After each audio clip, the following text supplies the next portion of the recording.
Welcome to session 1 of a 3-part series on ministry burnout.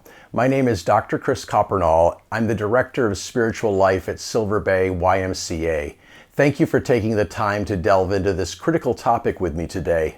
This first session is titled Understanding Ministry Burnout, and my goal is simple: to equip you with the tools and understanding needed to identify the signs and root causes of burnout in ministry. Ministry burnout is not just an abstract concept or a vague feeling of being overwhelmed.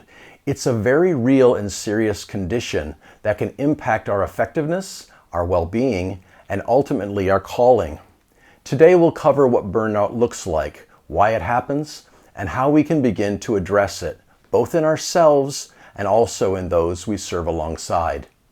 Let's start by defining burnout. Burnout is a state of chronic stress that leads to emotional, mental, and physical exhaustion. It often manifests in 3 key ways: emotional and physical exhaustion. This isn't just a feeling of being tired after a long day. It's a deep, pervasive fatigue that doesn't go away with rest. You might even feel drained after taking time off, and your emotional reserves may feel completely depleted. Cynicism and detachment. You may start to feel a growing sense of detachment from your work and from the people you serve.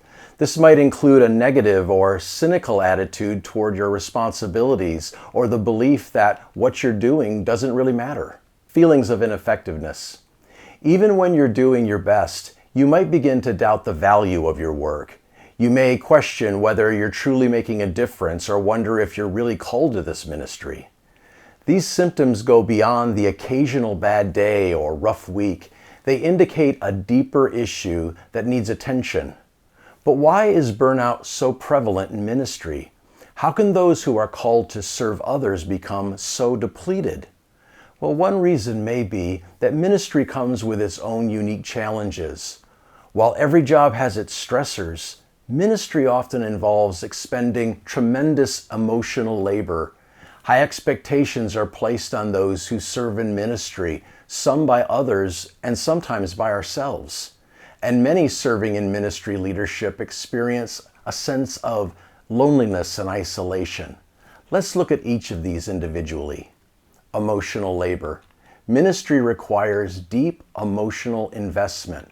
We often find ourselves carrying the burdens of those we serve, listening to their struggles, praying for their needs, and being present during their crises.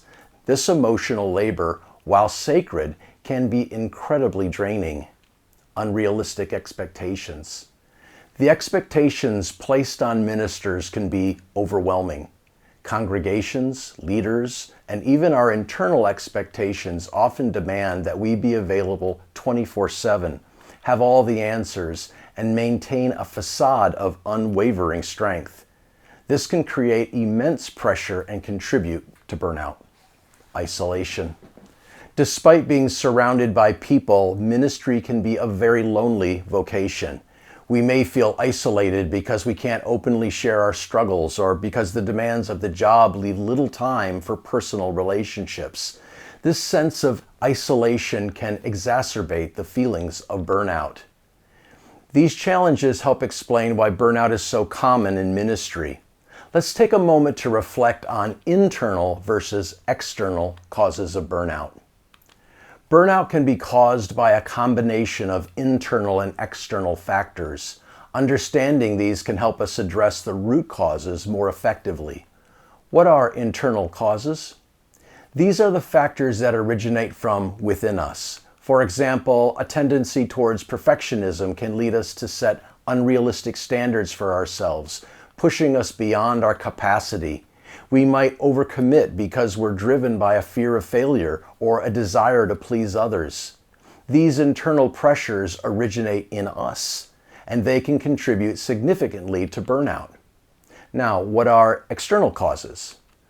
These are pressures that come from outside of us, such as unrealistic demands from a congregation, or a lack of support from leadership, or family pressures. These external factors are often beyond our control, but recognizing their impact on our well-being is the first step in learning how to manage them. Often burnout is a result of a combination of internal and external factors. To illustrate this, let's consider a few real-life scenarios. Imagine a pastor who has always been passionate about preaching but now finds themselves dreading weekend services. They feel detached from their congregation and they question whether they're making any real difference. This may stem from internal struggles with self-worth, as well as external pressures to meet the high expectations of their congregation. Consider a youth leader who is so committed to the ministry that they regularly work long hours, sacrificing their personal time and neglecting their own needs. This can lead to strained relationships at home, physical and mental exhaustion. Here, the burnout may be driven by both the internal desire to be seen as dedicated and the external demands of the ministry. Finally, think about a worship leader who feels isolated and unsupported by their church leadership. This can lead to feelings of inadequacy and frustration. In this case, external factors such as lack of support and unrealistic expectations are likely contributing to the worship leader's burnout. In each of these scenarios, we can see how both internal and external factors contribute to burnout. Now I invite you to take a moment to reflect on your own ministry context. Where do you see signs of stress in your own ministry? Are there areas where you feel you might be approaching burnout? What are the common triggers for burnout in your life? Are they more internal, like perfectionism, or external, like congregational demands? Take a moment, even pausing this video if you like, and reflect on your own ministry context. As this first session draws to a close, it's important to emphasize that recognizing the signs and causes of burnout is just the first step.